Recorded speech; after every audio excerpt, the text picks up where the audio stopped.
Welcome to HVAC TruePrep AI Tutor, the hands-free way to stay sharp anytime, anywhere. Let's now turn our attention to a critical aspect of HVAC and refrigeration systems: piping insulation. Insulating refrigeration piping is not optional, it's essential. Why? Because it serves several key purposes. It helps prevent moisture condensation on cold surfaces. It reduces heat gain from the surrounding air. It boosts energy efficiency and enhances overall system performance. And it protects the system from both air and moisture infiltration. For insulation to be effective, it must offer low heat transmission, high durability, ease of application, and be cost-effective to install. Keep in mind, the type and thickness of insulation will depend on two main factors: the temperature difference between the pipe surface and surrounding air, and the relative humidity levels in that space. In some systems, especially those with high suction temperatures, there might be occasional cold spots caused by liquid carryover or evaporator pressure valve activity. In those situations, using interchangers instead of insulation may actually be more effective. About types of pipe. Insulation. Let's go over the most commonly used insulation types, starting with cork insulation. This is made by pressing granulated cork into molds. It offers low thermal conductivity, is water-resistant, and can be asphalt-coated. It's often used in ice water and brine systems. But for it to be effective, it must be properly applied and sealed. Secondly, rock cork insulation.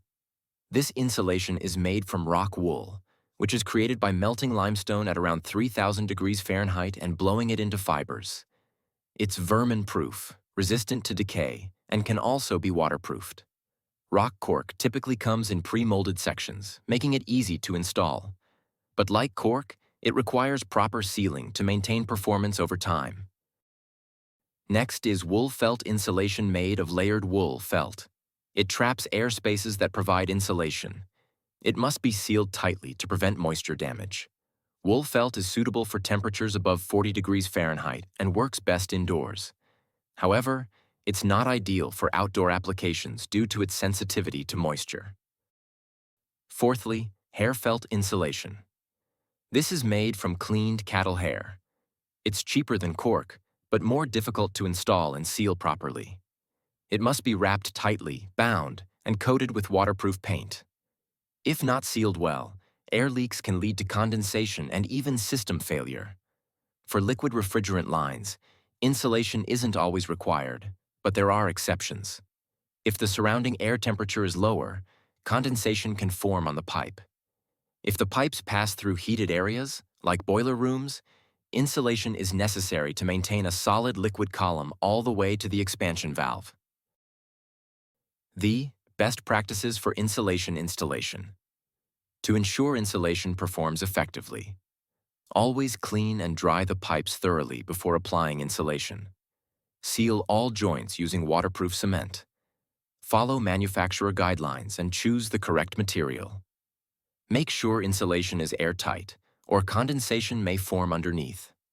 And lastly, leak test and operate the system first before insulating. This ensures no hidden leaks remain. Pressure drop considerations.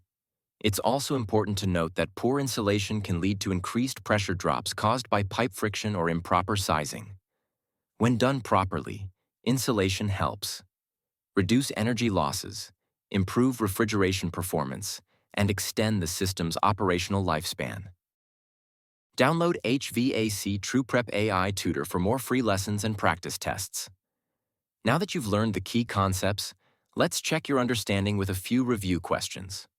Question: what term is another way to refer to forced hot water heating in a hydronic system? A. Fins. B. Booster pumps. C. Thermostats. D. Hydronic. The correct answer is hydronic. Explanation: in the context of HVAC systems, the term hydronic specifically refers to systems that use hot water to distribute heat. So, hydronic heating is simply another name for forced hot water heating, where water is heated and circulated through pipes to heat a space.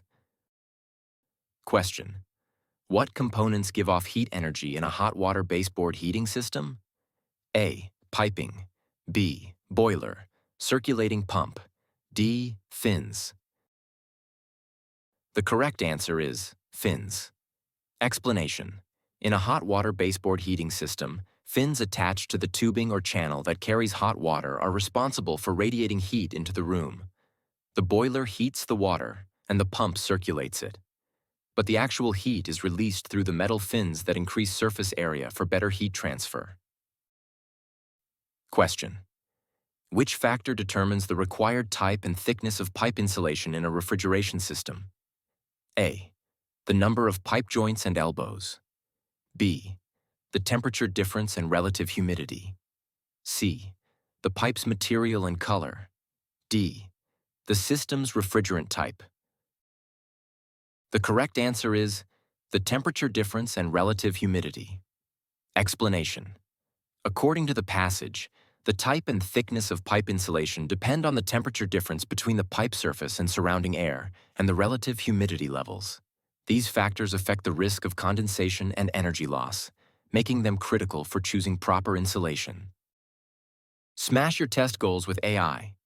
Search HVAC TruePrep AI Tutor on App Store or Google Play and level up today. Or, if you want a more convenient option, simply click the link in the description below to download the app.